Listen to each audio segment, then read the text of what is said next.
बेटा बेटी आप 3 घंटा, और वो भी कभी कभी मौका मिलता है, बताओ। वो तो कालेश्वर भगवान अपने यहाँ चैतन्य रूप में बैठे पेट पेट भर में, ताकि माता बहना की वृत्ति जगई, और कहा कि सत्संग भी होना चाहिए, कथा भी होना चाहिए, तो उनकी कृपा है ये। तो रोज आओ तो उन्हें बलियारी करके आजो कि आपकी कृपा है जो आपने सत्संग दिया, उन्हें प्रणाम करके आए बस। क्योंकि राजा ने वो जो मुकुट माथे पे रखा ना, अपराध कर दिया। क्योंकि संसार में जैसे ही वृत्ति जाएगी ना आपकी, तो आप अपराध करोगे, पाप हो जाएगा। होगा कि नहीं पाप, बोलो। आपको अगर जो प्यास भी लगेगी, पानी भी पियोगा, तो भी अपराधी है आप। क्योंकि अगर जो आपकी स्मरण शक्ति में ईश्वर नहीं होगा, तो उसमें जो सूक्ष्म जो जीवाणु है वो आप पीते हो, वो आपको नहीं दिखेगा। आप पियोगे, आपके कारण मृत्यु होगी उनकी, क्योंकि आपकी प्यास बुझेगी। वो अपराध तो है ना आपके ऊपर। इसलिए आप जैसे ही गिलास का पानी लेते हो, आप ईश्वर का स्मरण करना, उसे याद करना, महादेव को याद करना, अपने गुरु मंत्र को याद करना, उसके बाद में पानी पियो, तो उससे निवृत्ति हो जाएगी, वो अपराध नहीं लगेगा आपको। तो संसार में आप अगर जो साड़ी भी पहनते हो, और साड़ी भी अगर जो ईश्वर की कृपा प्रसाद मान के नहीं पहनो नहीं, तो उसमें भी हेम भाव जागेगा कि मारे किनारी वाली है, ऐसी कोई नहीं ओढ़िया, वो नई नई लेके आई, उसमें भी हेम भाव, उसमें भी अपराध हो जाएगा। आप कोई सोने की चीज धारण करे, सोने की चीज में अगर जो आपकी मति जाती है ना, तो वो आपको भगवान से वंचित करती है माता बहन, सोने की चीज। और सोने की चीज सबसे ज्यादा आकर्षित करती है कि नहीं, बोलो। यदि चोरें भी दिख जा तो पहला नजर है नहीं वो भी पड़ेगी। भले भाई साड़ी कतरी अच्छी पहरिया, पर वो साड़ी नहीं दिखेगी, वही दिखेगी कि ये चेन अच्छी है सोना की, ये झुमकी अच्छी है। चोर की नजर भी वहां पड़ेगी साड़ी के ऊपर, ना तो स्वरूप के ऊपर पड़ेगी, ना साड़ी के ऊपर, कुछ नहीं। इसलिए सोना पहनो तो सादगी पूर्ण पहनना, उसमें पहले कृष्ण का वास करवाना, मालिक आपका दिया हुआ है और ये आपका स्वरूप है, आप मेरी मदद करना, मेरी भी नजर बचाना, दूसरे की भी नजर बचाना। हाँ, भगवान का स्वरूप बताया सोने को, उसमें उसका वास रहता है माता बहन। उसको स्वीकार करके फिर हो तो अपनी मति ईश्वर में रहेगी, तो फिर ध्यान मान ही जाओगे। नितर के है ना, कई माता बहना कभी कभी क्या होता है, नाक में नथनी पहनती ना वो सोने की, 2-4 आटा की पेरली बना करके 2-4 आटा ना, जेने नाक दी उन्हीं तो याद नहीं करी, वो दिन भर याद आई और उलालती फरी नाक कि देखो रे असी नाक दी, उन नाक बना वाला ये नहीं देखियो, वह 2-4 आटा न बनी, उन्हीं देखती फरी दिन भर बताती फरी नाक उलाल। भगवान जी के रूप देखो यार, है? मैंने कितनी सुंदर नाक दी और फिर मारी तो मेरा तो ध्यान ही नहीं कर रही, और वो छोटी सी नतनी कहीं मल गई, दिन भर परेशान कर दिया। तो भगवान को याद करके पैरना ओढ़ना है ना, ये भक्ति है। उसमें फिर आपका मन नहीं जाएगा, मन ईश्वर में जाएगा, और इधर उधर जागा भी है तो भगवान आपकी वृत्ति को पलटेंगे। राजा ने स्वर्ण रतित जो मुकुट था, और वो जरासंध का था, वो तो अपराधी आदमी का था साहब, उसने तो बहुत से लोगों को मार दिया था, राजाओं को मारा, उनके मुकुट को छुड़ा के लाया, कई को विधवा बना दिया, अन्याय किया था उसने। तो अब उसने वो मुकुट धारण कर लिया, उसकी बुद्धि ठीक रहेगी बताओ?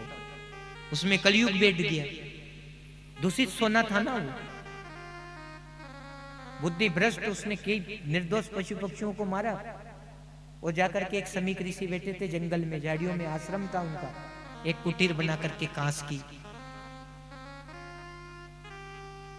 उसको प्यास लगी, सोचा महात्मा पानी पिला देंगे, महात्मा भजन कर दिया था, ध्यान नहीं दिया। महात्मा ने, राजा ने कहा कि पाखंडी है, मेरे जैसा राजा हेम बोल रहा है, हेंकार, तेरन तो तेरन मतलब डूबन को अभिमान है तो तेरन को है दीनता। अभिमान डूबा देता है और वो अभिमान करके गया, ये पाखंडी है, मुझे नहीं जानता है, मैं फला राजा हूं। वो एम भाव जागिया, मरा हुआ नाग पड़ा था, जंगल में रहते ही इंसक पशु एक दूसरे को मार देते, तो किसी ने सांप को भी मार दिया होगा, उठा करके गले में टांग दिया, अपमान कर दिया। महात्मा ने तो अपमान सहन कर लिया, लेकिन उनके बेटा श्रृंगी ऋषि स्नान करके आया, पता चला कि ये आपके साथ में किसने क्या किया, गंगा जल हाथ में लिया, श्राप दे दिया कि ऐसे कुकृत्य करने वाले को 7वें दिन में नाक के काटने से मौत हो जाएगी। जिसने भी ऐसा कुकृत्य किया, अब वो राजा ने किया था, महात्मा की वाणी साम्रत वाणी थी कि मोए गुरु मिलिया भी नासी रे, मेला भी बाता कैसी। हम तो झोपड़ी में आनंद लेते, देखो वो बोल रहे हैं श्रृंगी ऋषि। हम तो एक कुटिया में बैठ करके भी है ना भगवान का भजन करते हैं, और यहां भी आकर के आपने अपराध किया, जाओ श्राप है तुमको, 7वें दिन में मौत मिलेगी, वो भी नाक के काटने से। राजा को पता चला, राजा के पैर तले की जमीन फिसल गई, कहो मैंने बहुत अनर्थ किया, अपराध किया, अब मेरा क्या होगा। फिर उसको गुरु शरण में जाना पड़ा। अब गुरु शरण में गए तो सभी सामर्थ थोड़े होते संसार में, बोलो आप, सभी सामर्थ थोड़े होते। आंख बंद करके बैठ गए। कल भी आपने सुना था, फिर सतदेव शंकर भगवान को आना पड़ा सुखदेव मुनि के रूप में, जा तेरा कल्याण होगा। मैं आ गया, आंख खोलो, नहीं गुरुदेव आप तो मेरा मार्गदर्शन करो, जा तेरा कल्याण होगा, मैं तुझे भागवत कथा सुनाऊंगा। बिठा लिया ऐसे सरने, गुरुदेव दया करके चरणों से लगा लेना, ऐसे बिठाया और खूब भागवत कथा का आनंद दिया। और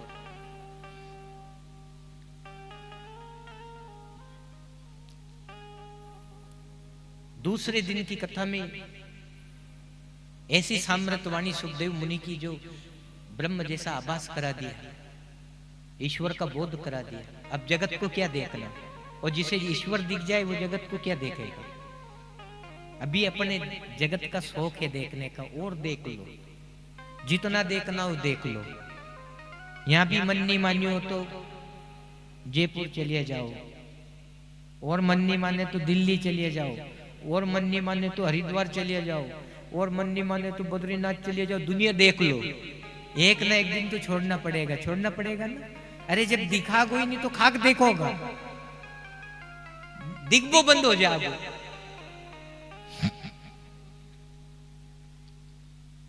तो सही समय पे प्रसादी लेके आया करो रोज आप, ऐसे है ना, तो मौत पतो चल जाओगे 3 बजे वाली है। मैंने भी जेब में से मोबाइल निकालियो तो वो में भी है नहीं 3 बजबई वाली है, 5 मिनट की देर है। तो देखो समय बहुत जल्दी निकल गया ना।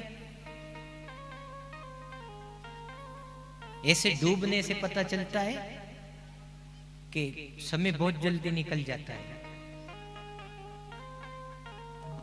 सत्संग के लिए, प्रसाद के लिए, गौ माता के लिए जितना भी हो सके, और सप्ताह जी चल रही है ना, उसके लिए सरपंच साहब भी बैठे हैं, सब बैठे हैं, सबका सानिध्य, सबका सहयोग रहेगा ही सही, तो सब इसमें सहयोग देना और माता बहना का मान बढ़ाना और उनको उत्साहित करना। सरपंच साहब के हमेशा ऐसा सत्कर्म चलता रहे अपने क्षेत्र में, अपनी पंचायत में, अपने गांव में, और ऐसी अमृत की सहज धारा बहती रहे ताकि सब उसमें डूब करके अपने जीवन को धन्य कर ले, आनंदित कर ले।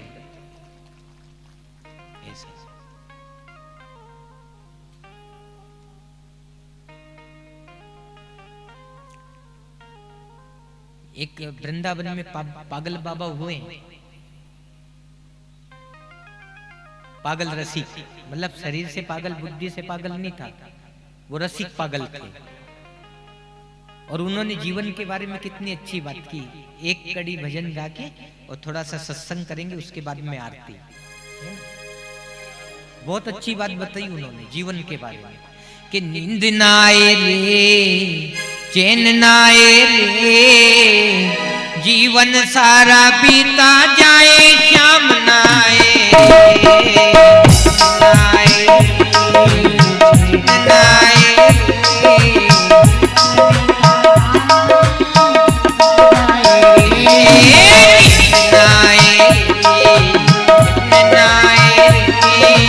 जीवन सारा बीता जाए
जीवन की श्याम आई पर श्याम नहीं आए।